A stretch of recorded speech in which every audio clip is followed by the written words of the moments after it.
and every one of you for your contributions, either online or at the door. 100% of what you give goes towards paying for insurance and for the rental of this hall. So you are keeping us alive, with your contributions. So thank you very much.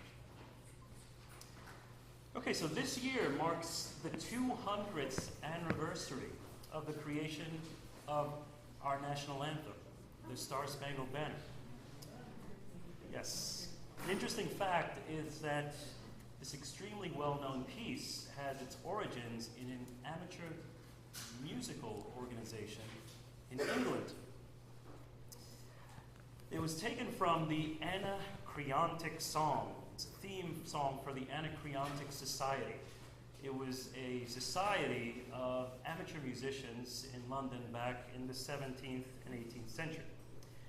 Now, back in the United States, in the earlier times of our republic, it was customs to take an established piece, especially if it had been written in England or in France, and simply give it new lyrics.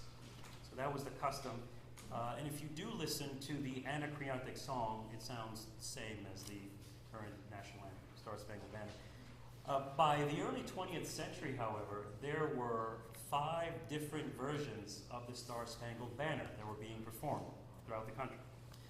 Woodrow Wilson enlisted some pretty famous musicians of the day to come up with one single standard version that would then later in 1931 become our national anthem. So he enlisted the help of folks such as Walter Damrosch and John Philip Sousa, who were megastars at that time. So the standard final version of the Star-Spangled Banner had its world premiere, guess where? In Carnegie Hall, in our places, on December 5th, 1917, and it was conducted by Walter Damrosch himself. Now, this melody, you can also hear it in other areas. Giacomo Puccini used an extract of the Star-Spangled Banner melody in his aria from Madame Butterfly. It was called Dovunque al Mondo. So again, this is the 200th anniversary this year.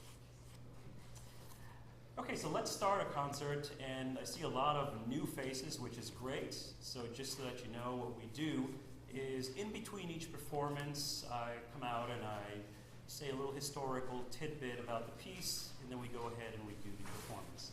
So for our first performance today, we open with the music of German composer Ludwig van Beethoven. However, headlines over the past 2 weeks have been not only over the German Beethoven, but over what we call the Japanese Beethoven, and his dramatic fall, who was Mamoru Samuragochi. I hope I'm pronouncing that right.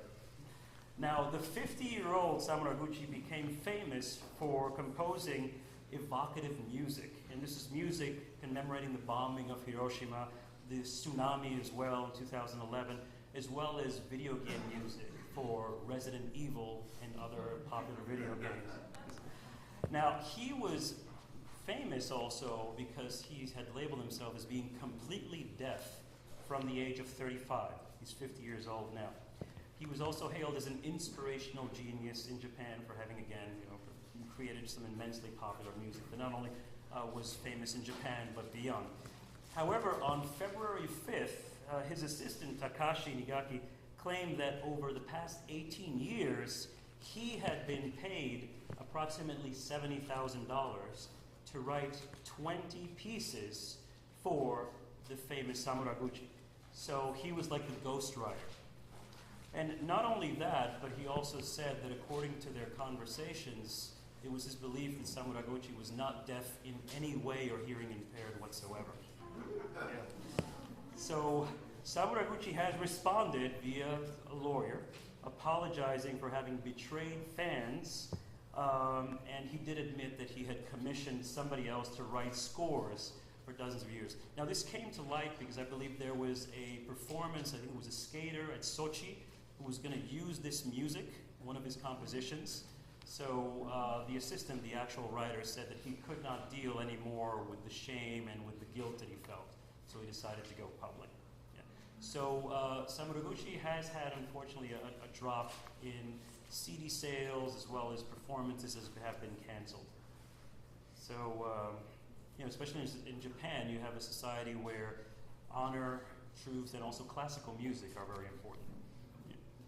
So here to perform, after that very somber introduction, here to perform the Tempest Sonata, please welcome Barbara Naples.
Domenico Dragonetti, who single-handedly revolutionized the way people treat bass players.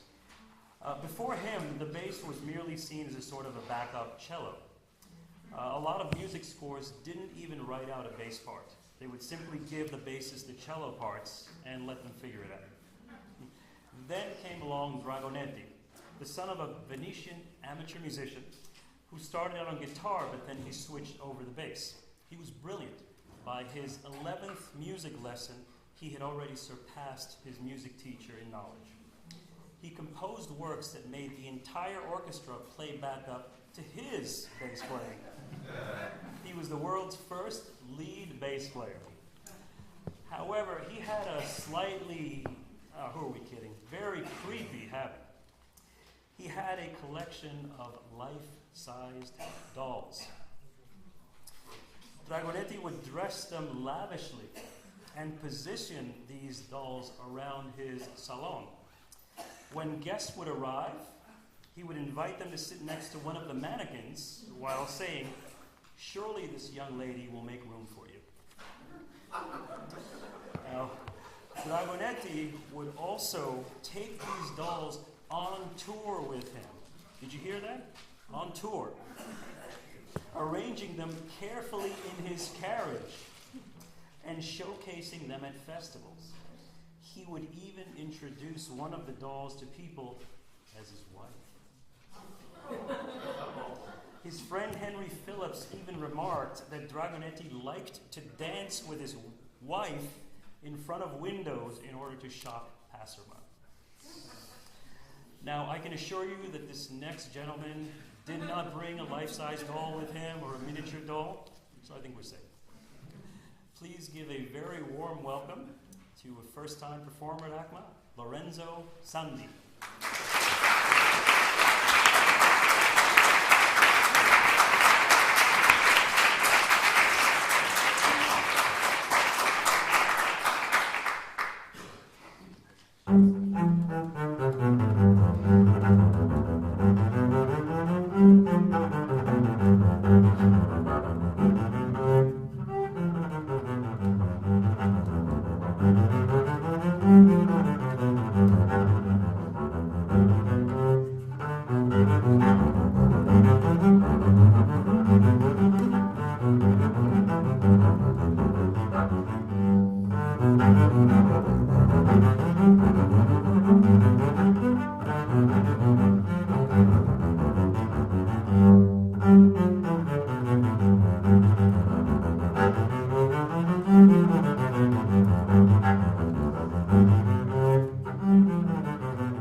Is Lorraine Fuchs here? Okay, great. Okay, so what more can we say about Frédéric Chopin that hasn't been said? Most of us know that his heart is contained, in one of the church columns in Warsaw, while the rest of his body is in Paris in the company of Oscar Wilde and Jill Morrison. However, the story regarding his heart could easily translate into a very exciting adventure movie. Now, the woman who set in saga the journey of Chopin's heart from France to Poland was his sister. So, following his death in 1849, she placed his heart in a hermetically sealed jar with cognac. She smuggled the jar into Poland, hiding it under her cloak to avoid the inspectors. In 1879, this jar finally made its present position at Holy Cross in Warsaw. Now, that's not where the story ends. In World War II, during the German occupation of Poland, the heart was nearly lost. During the Warsaw Uprising, there were battles, very fierce battles that were raging all around the church, and the building itself suffered very heavy structural damage. In the midst of fighting, a German priest asked his Polish counterparts whether they would let him take the heart outside for safekeeping. So after a discussion, the priests agreed, and the heart actually went into protection in the hands of a Nazi SS officer who actually happened to be a strong admirer of Chopin's music. Now, once this uprising had finally been quelled, the SS officer returned the jar into the Polish hands. Now, the priests took this urn away from Warsaw because they were afraid that the Germans would change their minds. Now, they hid it until October 17th of 1945, and this is when the 96th anniversary of Chopin's death had occurred. This is when it was finally returned to Holy Cross. And it was returned in a great ceremony where there was actually a carriage and a car with the heart contained that went along the main thoroughfare of Warsaw. And white and red flags flew along the route, and many thousands of people stood along to pay their respect. By the time the car carrying the heart reached Warsaw in the church, it was covered with flowers. So here to perform 3 beautiful waltzes by the Polish master, please welcome Lorraine Felix.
To close out our first half with some of the gorgeous music of Antonin Dvorak.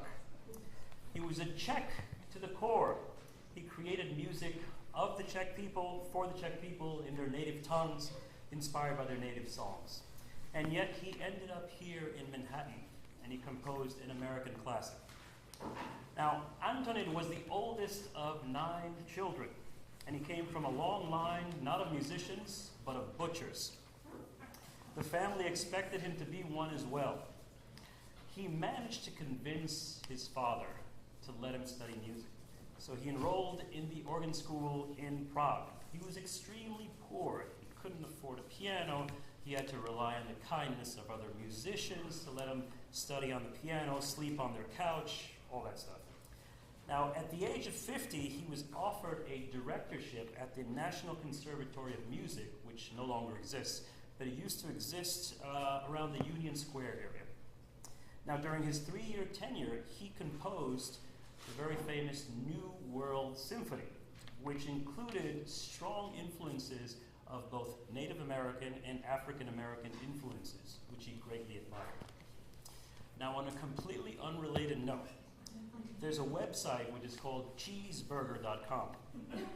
It's with a Z, it's not with an SC, for those of you who are into spelling. It has a page which is titled, Antonio Banderas totally looks like Antonin Dvorak. Now, if you look at your program, you'll see a similarity. They could have been slightly separated at birth. It's very, very interesting to do a side-by-side comparison. If you need a break from your shoveling this weekend, I highly advise you to check this website. It's very interesting. Okay, please welcome Toshiko Jones, accompanied by Elliot Nietzsche.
we're going to hear some of the beautiful music of Giacomo Puccini.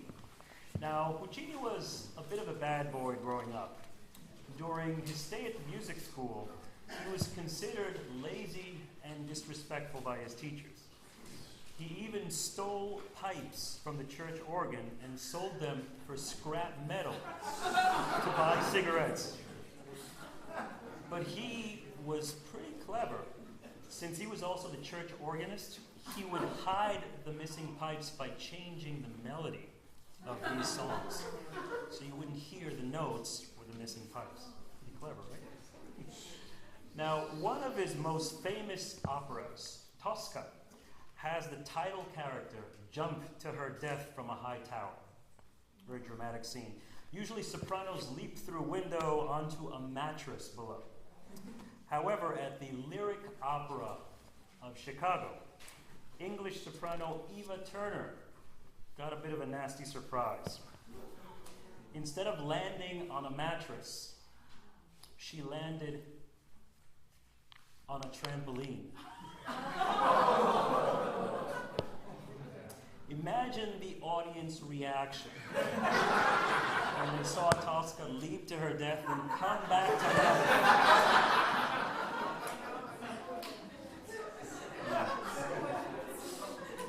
Please give a very warm welcome to Nora Smith and Dee Yi Tan.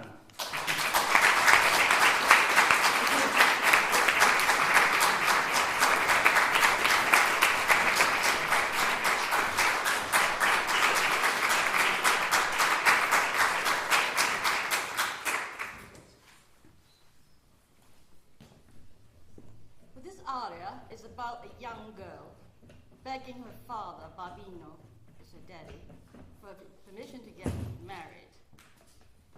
And if it doesn't work, she'd jump into the river Arno.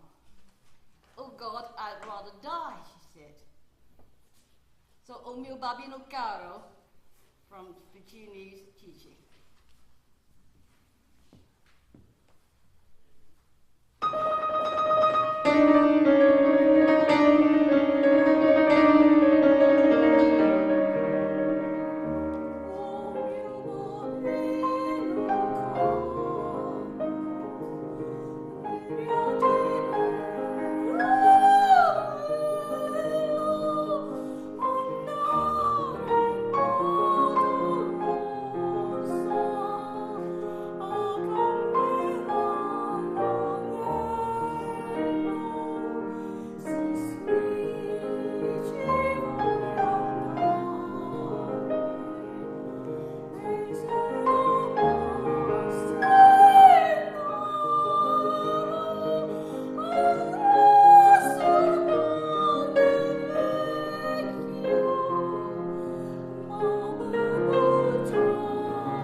Song.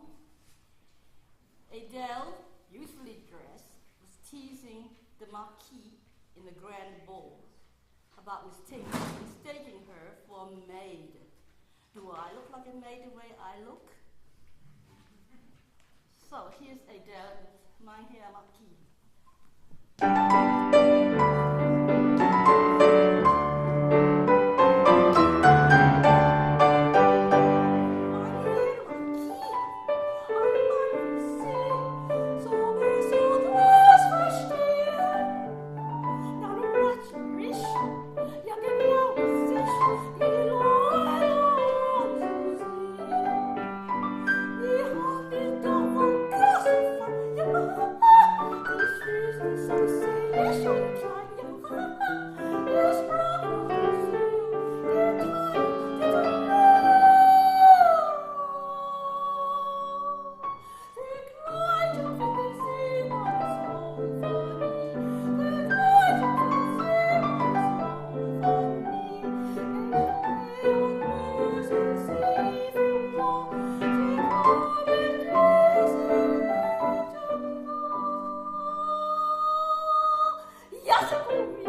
Italian too. He just discovered his testosterone. And he doesn't know what to do with it. And here in agitation, he sings to Susanna the maid, said, what do I do? Every woman makes me color. Every woman gives me palpitations. I think about love when I'm awake, I think about love when I sleep, I talk to the mountain, but nobody will listen to me. Oh well, I'll talk to myself. So Carabinos, non sapevo cosa faccio from the marriage of Figaro.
kind enough to donate a couple of copies of her first CD, so free of charge. So if you enjoyed her performance, please feel free to pick up the CD in the back of the table. Okay. In October 1841, Clara Schumann wrote in her diary, "I have had several unhappy days in which I really tormented my poor husband. I thought he didn't love me as much as he had during our first year of marriage." Now, as a diary entry, there's nothing really unusual about this. However, this is not only Clara Schumann's diary. It is actually Clara and her husband, Robert Schumann's wedding or marriage diary. They kept one together. And by all accounts, it was the primary way that the Schumanns communicated with each other. So grievances, desires, fears, I know it's strange, right? These were not aired in actual dialogue, but in writing. Okay, so incredibly odd as this may seem to us, as especially nowadays in the 21st century, it made a great deal of sense for the Schumanns given their personalities and the nature of their relationship. Whenever they went on concert tours, Robert was the composer and the chaperone, never the performer. People they met reported a disconnect between the eloquence and beauty of the music and the extreme social awkwardness of the couple themselves. This was particularly acute, of course, with Robert. Interpersonal relations were simply not a strong suit for either of them. However, almost everything that Robert Schumann composed is, on one level or another, a love letter to Clara. His music is filled with coded references and messages directly for her. The principal theme of the piano concerto is a thinly disguised spelling of her name. A movement from Carnaval even bears her name. Clara was his true Valentine, and his love and longing for her never reduced even with the passage of time. So here to perform a piece whose name I simply cannot pronounce, please welcome Yukari Shikanai.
great mysteries of music, did composer Antonio Salieri poison his one-time protege Mozart with arsenic? A new exhibit at Vienna's Mozart House Museum portrays a different side of Salieri, a good-humored, talented, and generous man who praised and honored his pupils, who included Ludwig Beethoven as well as Franz Schubert. The museum curators say that the Peter Schaeffer 1979 play and 1984 movie, Amadeus, took dramatic license by portraying Salieri as an evil mastermind, something they feel is a strongly fictionalized and incorrect image. Salieri was born in northern Italy in 1750 and moved to Vienna at the age of 15. He wrote operas and other stage plays, patriotic compositions, as well as sacred music. Correspondence from Mozart's family show that it was Mozart's father, Leopold, who saw Salieri as a threat to the career and advancement of the young Mozart.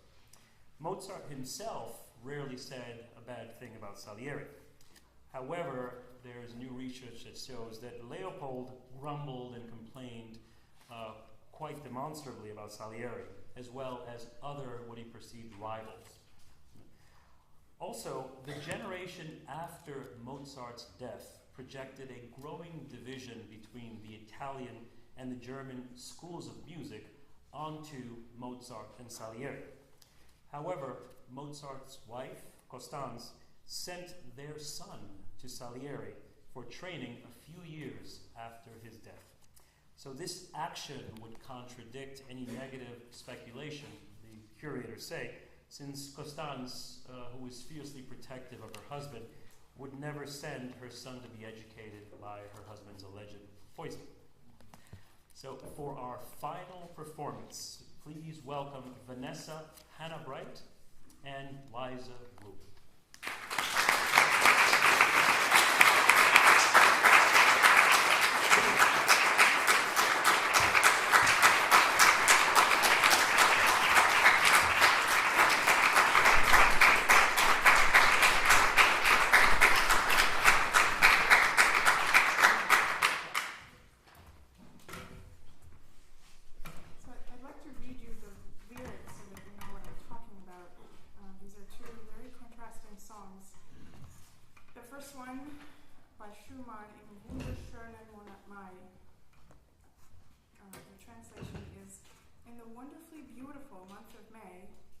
All the buds are bursting open, there from my own heart burst forth my own love.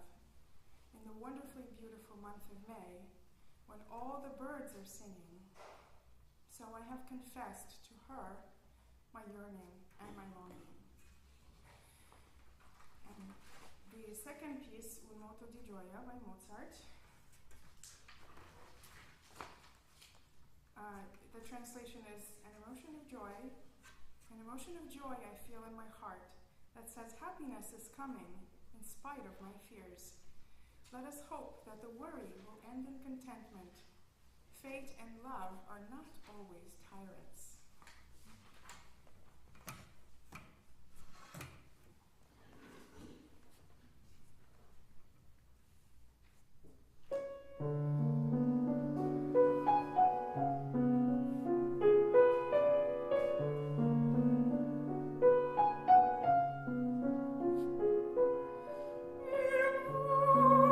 Schönen Monat Mai, als Morgen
Bye.